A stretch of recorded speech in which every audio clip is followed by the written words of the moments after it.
Hey everyone, and welcome back to the channel. Today, we're rediving into a topic that's closer to home than you might think, the kitchen. We often see cooking as just another chore, but what if I told you it's the very glue holding our families, our health, and even our society together?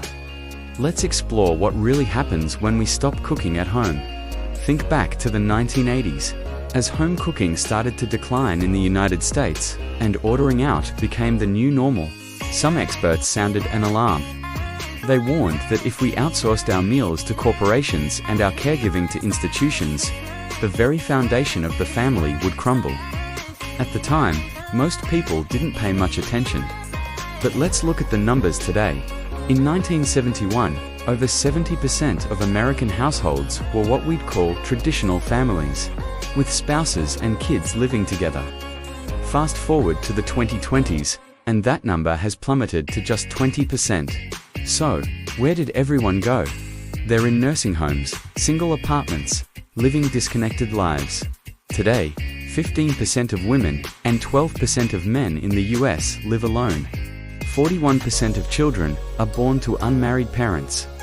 The divorce rate for a first marriage is 50%, and it just climbs from there. It's impossible to look at these statistics and not see a connection to the changes in our homes, starting right in the kitchen.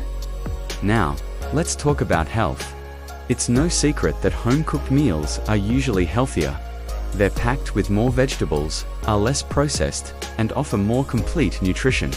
A major study from 2017 drew a direct line between how often people cook at home and their overall calorie intake. On the flip side, a diet high in processed foods is linked to a greater risk of obesity, high cholesterol, and blood sugar problems. It's a simple equation. You control the ingredients, you control your health. This is especially critical for our kids. For children and teenagers, regular home-cooked meals aren't just about physical health. They have a huge impact on mental well-being and behavior. Studies showed that kids who eat family meals at home are less likely to develop addictive behaviors or suffer from depression. When parents cook and eat with their children, they're not just serving food.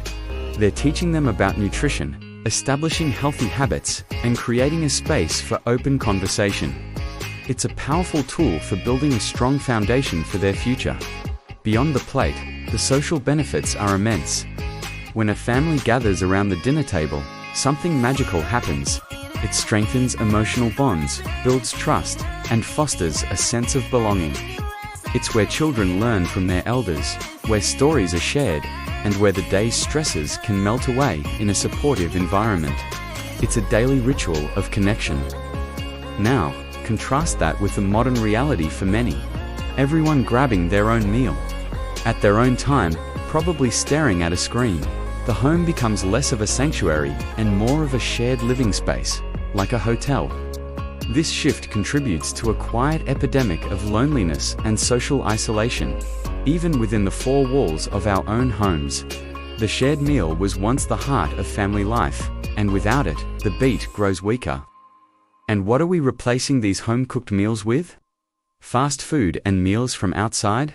We know the drill, high in fat, packed with artificial flavors, and seriously lacking in nutritional value. This diet is a primary driver of modern health crises like obesity, diabetes, and heart disease. We're even seeing hypertension in younger and younger people. It's a strange paradox. Corporations are deciding what we eat, and then pharmaceutical companies are profiting from the pills we need to manage the health problems caused by that very food. Think about our grandparents' generation. They would pack home-cooked food even for a short trip. They understood its value. Today, we prioritize convenience above all else, often without considering the long-term cost. We've been led to believe that cooking is a burden, a time-consuming task we should offload. But we're not just offloading a chore, we're offloading a cornerstone of our well-being. The evidence is overwhelming. Home cooking is not just about food. It's fundamental to strong family relationships, healthy child development, caring for our elders, and ensuring our own long-term health. The data clearly shows that regular home cooking and family meals lead to better physical and mental health outcomes. For kids, it translates to better grades, stronger social skills, and greater emotional stability. So, what can we do? This is a problem that needs solutions at every level. Governments and companies can help by promoting policies like paid parental leave and flexible work hours, giving families more time to be together. We need to bring practical skills back into our communities. Let's teach cooking and budget-friendly meal planning in schools and community centers, making it accessible for everyone. Policies like taxing ultra-processed foods while subsidizing healthy whole ingredients could also nudge our society in a healthier direction. At the end of the day, a home-cooked meal is an expression of love, safety, and culture. It's a tradition that connects us to our past and builds a foundation for our future.